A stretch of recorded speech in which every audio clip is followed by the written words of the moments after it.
Fudge liked his new bed a lot. There was just one problem. He fell out of it every night. By the fourth night, my mother and father got smart. They pushed the bed against the wall and surrounded the other side with chairs. Now there was no place for Fudge to fall. But every morning my mother found him curled up in one of the chairs. My father said they could have saved their money since Fudge was so happy sleeping in an old chair. On Saturday we had to go to the dentist. He wanted to check Fudge's mouth again, to make sure everything healed all right since his flying experience. Dr. Brown is an old friend of my father's. They went to school together. He's always saying he'd take special good care of me and Fudge because we're chips off the old block being my father. His office is on the other side of the park. It's near Madison Avenue. My mother said we'd make a day of it, and wouldn't that be fun? I'd rather go to the movies with Jimmy Fargo, I told her. But we'll have such a good time, my mother said. The three of us will go out for lunch and then we'll get new shoes for you and Fudge. I've been out to lunch with Fudge, I reminded her. He's growing up, Peter. He knows how to behave now. I'd still rather go to the movies with Jimmy. Well, you're coming with me, and that's that. I wasn't looking forward to my day. And Saturday morning is always the best day of the week. Every Saturday morning I clean out Dribble's bowl. Sometimes, if Fudge is very good, I let him watch. I do it in the bathroom. First I take Dribble out of his bowl and let him crawl around in the tub. I'm afraid to put him down on the floor. Somebody might step on him. But in the tub I know he's safe. Next I take the rocks out of his bowl and wash them. The last thing I do is wash the bowl itself. I really scrub it. I even rinse it 2 or 3 times to make sure all the soap is out. When I'm done with that, I put the rocks back in and fill it with just the right amount of water. After I put Dribble back in his bowl, I feed him. Usually he goes right to sleep on his favorite rock. I guess running around in the bathtub really makes my turtle tired. Today I finished with Dribble just in time. My mother was rushing, mumbling about getting us to Dr. Brown's office in time for our appointment. When we were outside, we took the crosstown bus, then walked a few blocks to his office. As soon as the nurse saw Fudge, she said, "How's my favorite patient?" She gave him a hug and a little book to read. To me, she said, "Good morning, Peter." It burns me up the way people treat Fudge. He's not so special. He's just little, that's all. But someday he's going to be 9 years old, too. I can't wait until he is. Then he'll know there's nothing so great about him after all. Soon the nurse said, "Fudge, Dr. Brown is ready for you. Come with me now." Fudge took the nurse's hand. Dr. Brown has this rule about mothers in the examining room with kids. They're not allowed. Mothers are a big problem, Dr. Brown once told me. I agreed. I looked through a National Geographic magazine while I waited. After a few minutes, the nurse came out and whispered something to my mother. I looked up, wondering what the big secret was. Then my mother said, "Peter, Dr. Brown would like you to help him with Fudge." "Help him?" I said. "I'm no dentist." The nurse said, "Peter dear, if you'll just come with me, I'm sure everything will work out fine." So I went with the nurse. "What do I have to do?" I asked her. "Oh, not much. Dr. Brown just wants you to show Fudge how you open your mouth and how he checks your teeth." "What do I have to do that for?" I asked. "I don't need a checkup yet. I just had one last month." "Your brother won't open his mouth this morning," the nurse whispered. "He won't?" I whispered back. "No, he won't," she said again. I thought that was pretty funny. I never considered refusing to open my mouth at the dentist's office. When he says open, I open. When we reached the examining room, Fudge was sitting in the big chair. He had a towel around his neck and he looked all ready for action. Dr. Brown was showing him lots of little things and explaining what he does with each one. Fudge kept nodding, but he wouldn't open his mouth. "Ah, Peter," Dr. Brown said when he saw me. "Would you open your mouth so I can count your teeth?" That's what he tells little kids he's doing, counting their teeth. Little kids will believe anything. I went along with Dr. Brown's joke and opened my mouth very wide. Much wider than when I'm the real patient. He put his mirror in and said, "Wonderful teeth, just beautiful.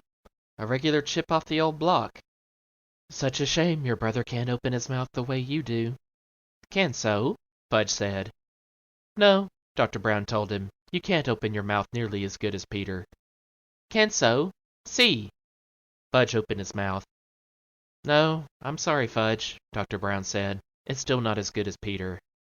So Fudge opened his mouth really wide. Count teeth, he said. Count Fudgy's teeth. Well, Dr. Brown pretended to think about it. Count, Fudge shouted. Well, Dr. Brown said again, scratching his head.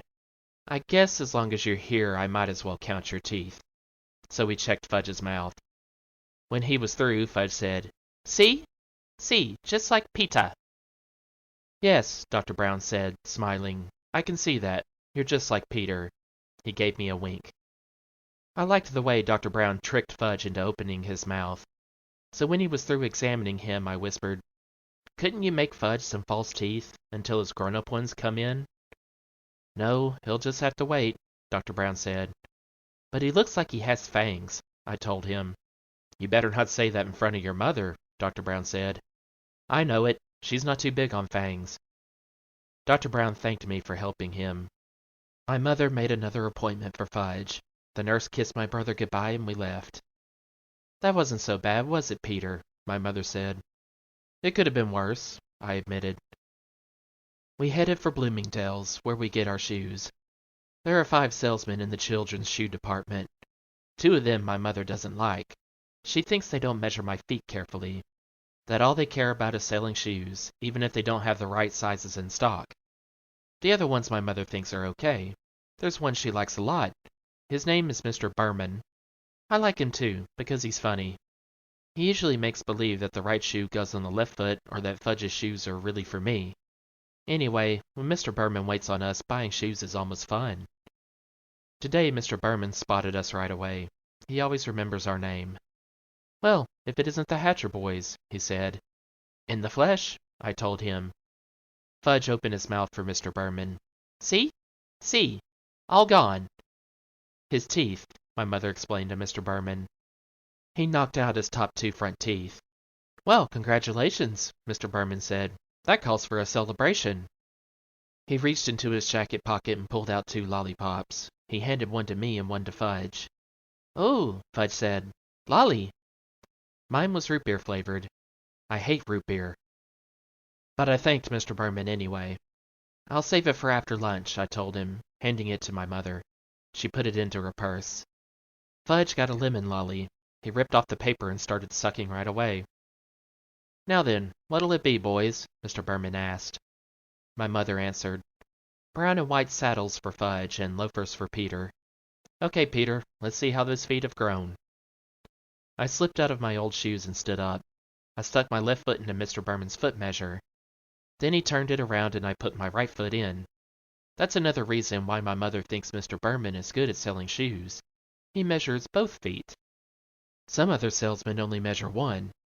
My mother says feet can be different sizes, even on the same person, and it's important to make sure the size fits the biggest foot. What color loafers, Peter? Mr. Berman asked. Brown, I said. Same as my old ones. When Mr. Berman went into the back to look for shoes for me, my mother noticed a hole in the toe of my sock. Oh, Peter, why didn't you tell me you had a hole in your sock? I didn't know I had one, I said. Oh, I'm so embarrassed. It's my sock, Mom. Why should you be embarrassed? I asked. Well, it looks terrible. I mean, to come shopping for shoes with a hole in your sock? That's just awful. Can't you hide it a little? Where should I hide it? Try to get the hole in between your toes so it doesn't show, my mother said. I wiggled my sock around trying to rearrange the hole. My mother sure worries about silly things. Mr. Berman came out with 2 pairs of loafers. He likes to try different sizes to make sure I'm getting the right one. One pair was much too big. The other pair fit fine. Wear or wrap? Mr. Berman asked my mother. Wrap, please, she said. We'll wear the old ones home. I have never been allowed to wear new shoes home from the store. Don't ask me why. But my mother always has the new pair wrapped up and I can't wear them until the next day. When I finished, Mr. Berman untied Fudge's shoes and measured his feet. Brown and white saddle shoes, my mother reminded him. Mr. Berman went into the back and returned with 2 shoe boxes. But when he opened the first box and Fudge saw the saddle shoes, he said, No! No what? My mother asked him. No shoes, Fudge said. He started kicking his feet. Don't be silly, Fudgy. You need new shoes, my mother told him. No, no, he hollered. Everybody in the shoe department looked over at us.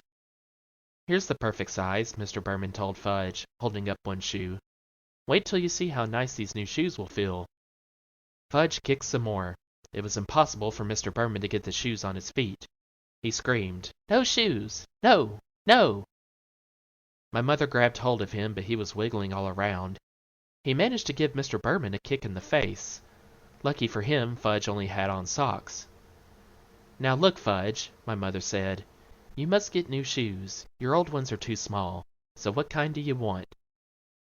I don't know why my mother bothered to talk to him like he was a regular person, because when Fudge gets himself into a temper tantrum, he doesn't listen to anything. By that time, he had thrown himself onto the floor where he beat his fists against the rug. What kind do you want, Fudge? Because we're not leaving here until you have new shoes, my mother said like she meant it. I figured we'd be there for the rest of the day, or maybe the week. How could my mother have been embarrassed over a little hole in my sock, and then act like nothing much was happening when her other son was on the floor yelling and screaming and carrying on? I'm going to count to 3, my mother told Fudge, and then I want you to tell me which shoes you want. Ready? 1, 2, 3. Fudge sat up. Like pitas, he said.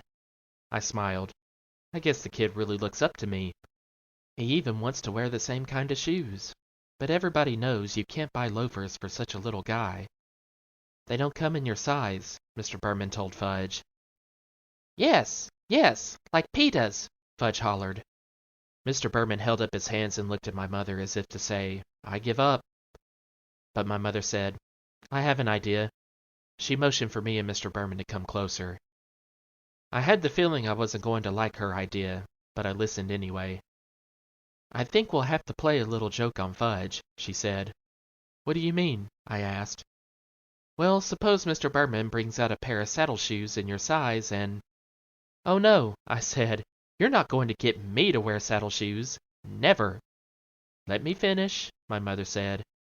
Mr. Berman can bring them out and you can try them on, and then Fudge will think that's what you're getting. But when we leave, we'll take the loafers. That's mean, I said. You're taking advantage of him. Since when do you worry about that? My mother asked. Since now, I told her. Look, Peter, my mother said, checking her watch. It's 12 o'clock. I'm starving. Me too, I said. Well then, if you ever want to get some lunch, let's try my idea. Okay, I said. I sat back in my chair while Mr. Berman hurried to the stockroom again. Fudge looked up at me from his position on the floor. Like pitas, he said. Yeah, sure, Fudge, I told him. Mr. Berman came back with a pair of brown and white saddle shoes in my size. I tried them on. Did they look ugly? See Peter's nice saddle shoes? My mother said. Now Fudge tries on his nice saddle shoes. Fudge then let Mr. Berman get him into his new pair of shoes. See? He said. See? Like pitas. He held up a foot.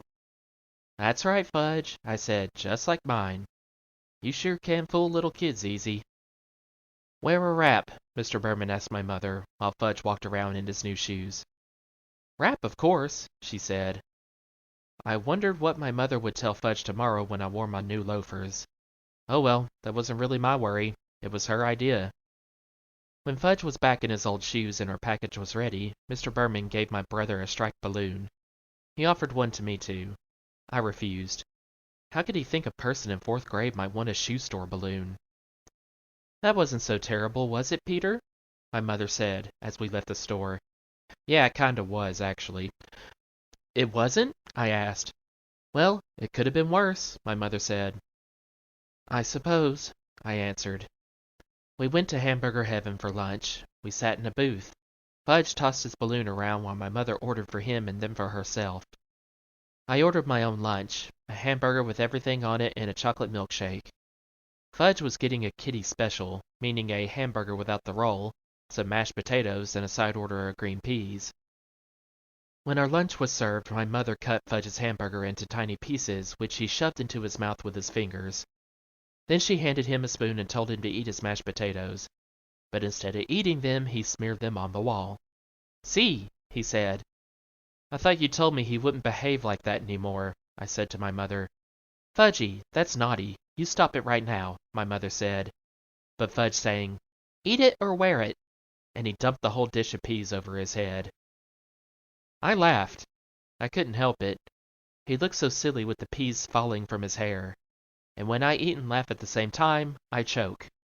So I choked on my pickle, and my mother had to whack me on the back, which gave Fudge another chance to spread mashed potatoes on the wall.